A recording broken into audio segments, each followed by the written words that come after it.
Hey guys, we're back. We have got the ILS 300 on the bench here, and we are going to prepare it to take care of all of the possible fretting issues on this thing. We are going to get the neck perfectly straight, and then we are going to level the frets to make sure that there's no high frets or low frets, and then we are going to recrown them.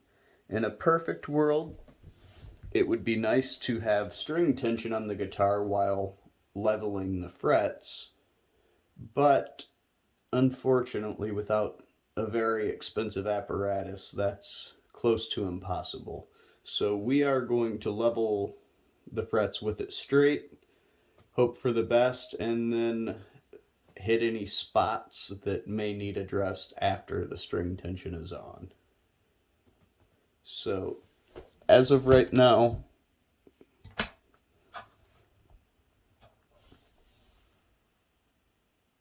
the neck definitely has a bow to it, as though it has string tension on it. So we will go ahead and put our notch straight edge on there. As you can see on these frets, got some light coming through behind them. So we've got a little bit of a truss rod adjustment to make, which will be done by turning it clockwise. We'll take care of this. So we will do that now.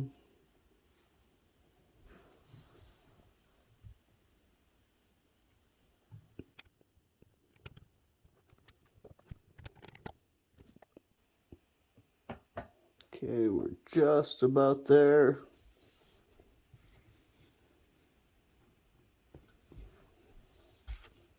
I can hear this thing popping a little bit as I turn this. Okay, we got just... looks like right at the 12th fret. Okay. We've actually gone a little too far at this point. Gonna come back with it a little bit.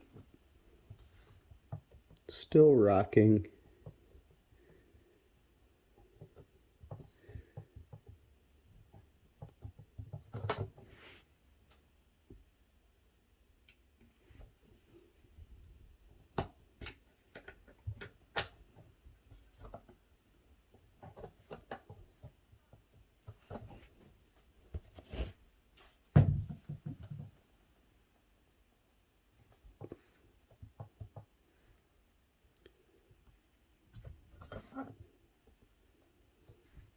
Still rocking just a little bit. Okay. We are perfectly flat on the fretboard now.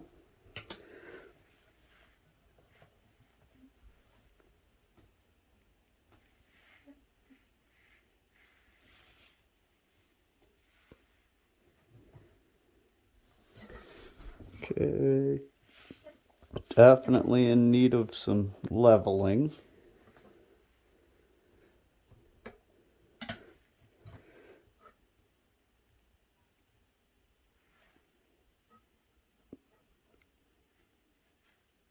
So what we are going to do for this is take a long sanding block that will span several frets at a time.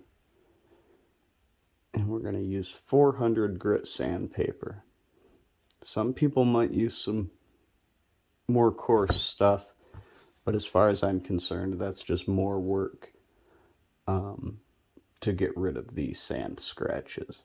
So we are going to block sand these frets with 400 grit, and then once they're all leveled out, we're going to put a crown back on them and dress the edges, although they are actually pretty nice on this particular guitar. We're going to roll the edge of this fretboard over so it feels like a more expensive guitar when you play it. Okay, so we have determined that our neck is now straight with our notched straight edge here. By the way, if this notched straight edge looks homemade, it's absolutely because it is. It started out as a yardstick from Harbor Freight. But I recently purchased this really cool notched straight edge from Amazon for a fraction of the price of what you would pay at StewMac or something. And that's great. And this one's supposed to cover Fender 25 and 25 and a half and the Gibson 24 and 3/4. Two different sides, two different scale lengths. The only thing is, neither of these fit either. So I do believe they sent me one for like some sort of ukulele or short scale guitar, not sure, but Amazon does that to me, especially with guitar tools. I think maybe StewMac is like, you're not going to buy ours? Well, we're going to secretly sell you some junk really cheap so you'll come to us next time. But anyways, in a pinch, I notched out my yardstick here. It's sitting nice and flat. We put the straight edge over it, and we can see that there's definitely some light coming through some of these frets.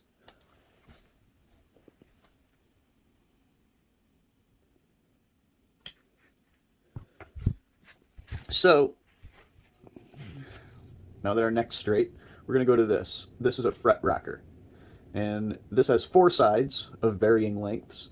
And that is strategically done so that the first setting, you hear that? That's some rocking. That means our fret number 2 is high. Let me come on to the next one. Got a little rocking action there as well. Yeah, a whole lot of rocking going on up here. So some uneven frets up until about the 7th maybe. Then we got to move to a shorter straight edge there as our frets get smaller. And then up through here, on up the neck, we're pretty okay with these frets. They're, that one's a little high. Ooh, nice and high there. That's good. Then we get down to the smallest one. So our neck is straight. This little 4-sided shape of whatever name I do not know is telling us that we have some very uneven frets. So we have to take care of those. For that, we are going to use a sanding block, a long sanding block, but not just any sanding block. This is, not sure if you can really see that. This is a 12-inch radius sanding block, meaning this has a 12-inch radius in it. It's not just flat. And that matches the fretboard, the radius of the fretboard. You can purchase these. I actually built this one myself. It's made out of birch.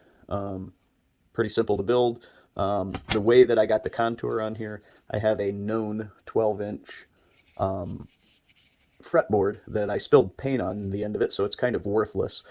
So I just covered that with some real heavy, like 40 grit sandpaper, and sat it face up on my table saw, and ran this over it, much as you would over the neck here, and that gave it its radiused shape.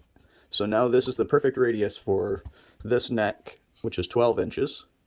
So once we sand all of the, we're going to sand all of them with all of the frets with the block until this guy can't find any discrepancies. By that time, we're going to have flat spots on a lot of our frets, meaning we will have to recrown them. And what that is doing is putting the nice ridge on top of the fret that the string makes contact with for nice, crisp, intonated notes. So this is probably one of the most advanced jobs there is in lutherie, is fret leveling and dressing, crowning, all that good stuff. So we're just going to go at it with the sanding block.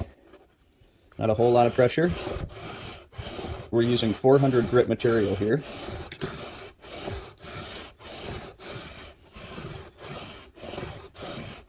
Not a bad idea to go through and mark your high frets with a Sharpie. which I think we should probably do before I go too far and ruin everything. Okay.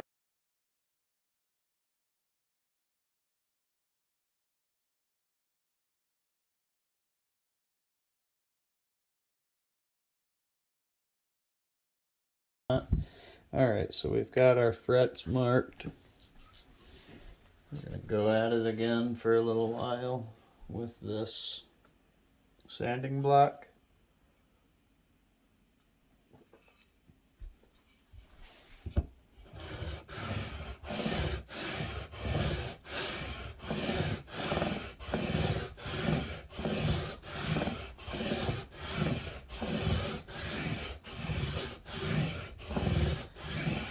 I always love it when I can make a tool to do a job, you know.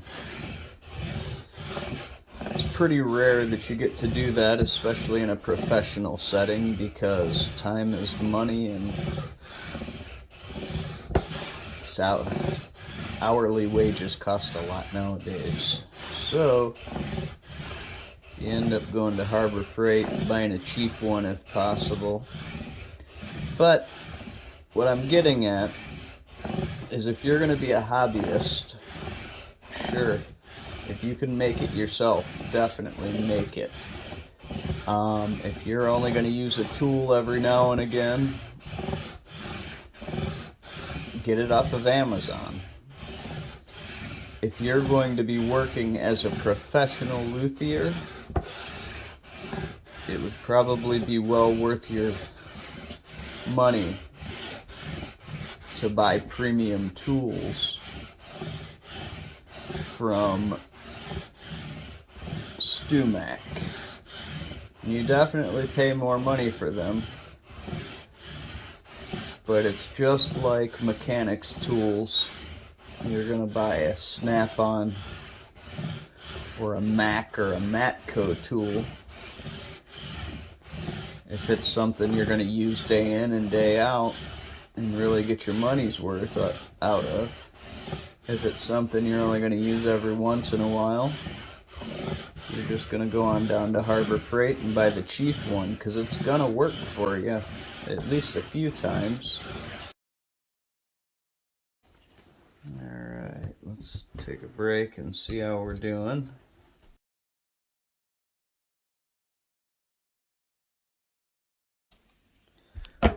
It's always good to knock some of the junk that's clogging your sandpaper out every now and again with your, just slap it with the palm of your hand, and that'll usually clear the grit out pretty good.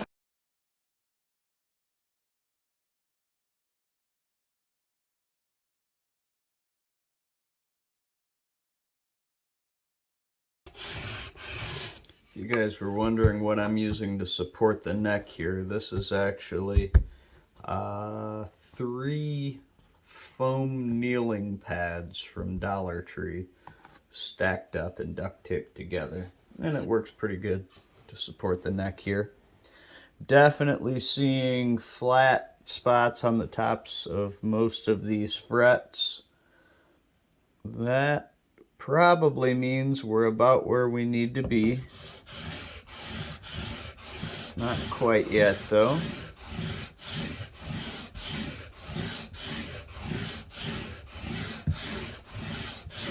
I'm not sure what these frets are made out of on this guitar. If you might know, leave it down in the comments.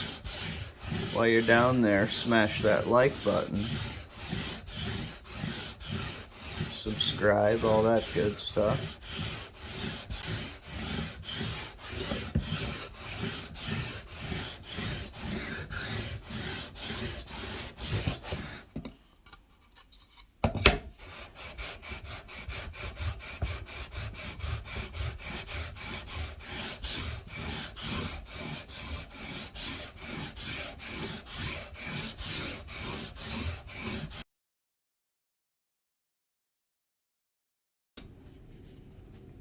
Not sure if I mentioned, this is 400 grit sandpaper. As you can see, got the material, fret material there loading up in the sandpaper.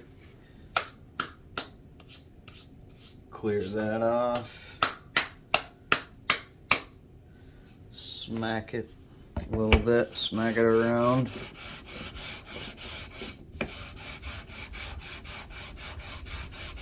Smack it up, flip it, rub it down. Oh man, hope I don't get a copyright strike from Belviv DeVille. Alright, we're going to give this another look with the old fret rocker.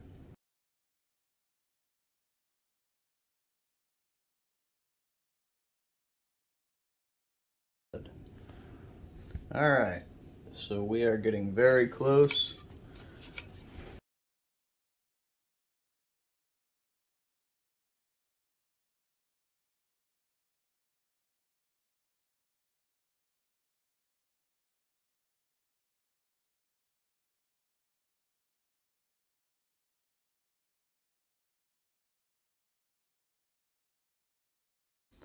Alright, so I believe we are all good now.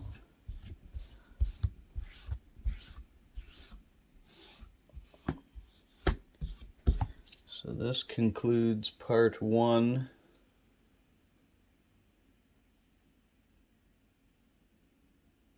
fret leveling.